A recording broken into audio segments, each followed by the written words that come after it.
రంగారెడ్డి జిల్లా సదాశివపేట పట్టణ పరిధిలో ఉగాది పండుగ సందర్భంగా పంచాంగ శ్రవణం పురపాలక సంఘం ఆధ్వర్యంలో శ్రీరామ కళామందిర్లో ఏర్పాటు చేయగా పంచాంగ శ్రవణంలో పాల్గొన్నారు. పురపాలక సంఘం chairperson Aparna Shivraj Patil, vice chairman Chintagopal, Pillodi Viswanatham, Koduri Anjaiah మరియు వార్డు సభ్యులు, బ్రాహ్మణులు, పుర ప్రముఖులు, ప్రజలు, మహిళలు అధిక సంఖ్యలో పాల్గొనడం జరిగింది.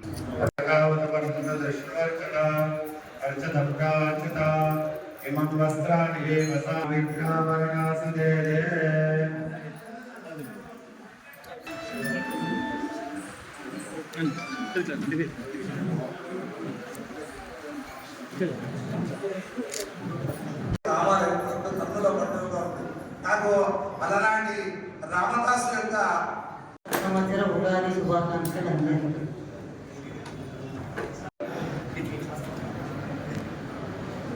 మనం ఈ పంచాంగ శ్రవణం మున్సిపల్ తరఫున 1995లో అప్పుడు మున్సిపల్ చైర్పర్సన్గా చింత ప్రభాకరణ గారు, ఇప్పుడు ప్రస్తుత ఎమ్మెల్యే గారు వారు ప్రారంభం.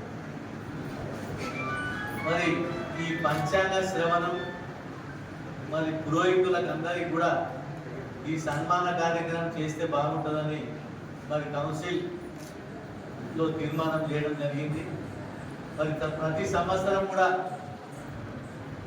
మరి ఈ శ్రీరామ కళా మందిరంలో మనం పంచాంగ శ్రవణం గురువు శని గ్రహాలను మీరు శని గ్రహాన్ని మీరు పరిహారాలు చెల్లించుకోవాల్సినటువంటి అవసరం ఉంది. ఆ తర్వాత కుంభరాశి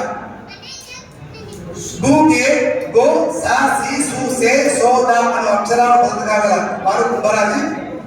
ఆదాయం 8, వ్యయం 5, దాని కొంచెం 3, 1 బాగానే ఉంది. గురువు రాజమ స్థానంలో సామాన్య ఫలం, శని లగ్నంలో శని భగవాన్ అశుభం, అనేక ఇబ్బందులు కలిగిస్తాడు. అలాంటి సమస్యలు 2, 4 స్థానాల్లో అశుభ ఫలితాలు ఇస్తున్నాడు. కాబట్టి ఆర్థిక ఆరోగ్య సమస్యలు ఇబ్బందులు ఉంటాయి. దానికి అయినటువంటి పరిష్కార మార్గాలు పురోహితులకి తెలుసుకుంటే చేసుకుంటే సరిపోతుంది. లాస్ట్ మీనరాశి దీదూషం చాప దేదో చాచి అనేటువంటి ఈ అక్షరాలు 4 మరిన్ని అప్డేట్స్ కోసం మా ఛానల్ని సబ్స్క్రైబ్ చేయండి.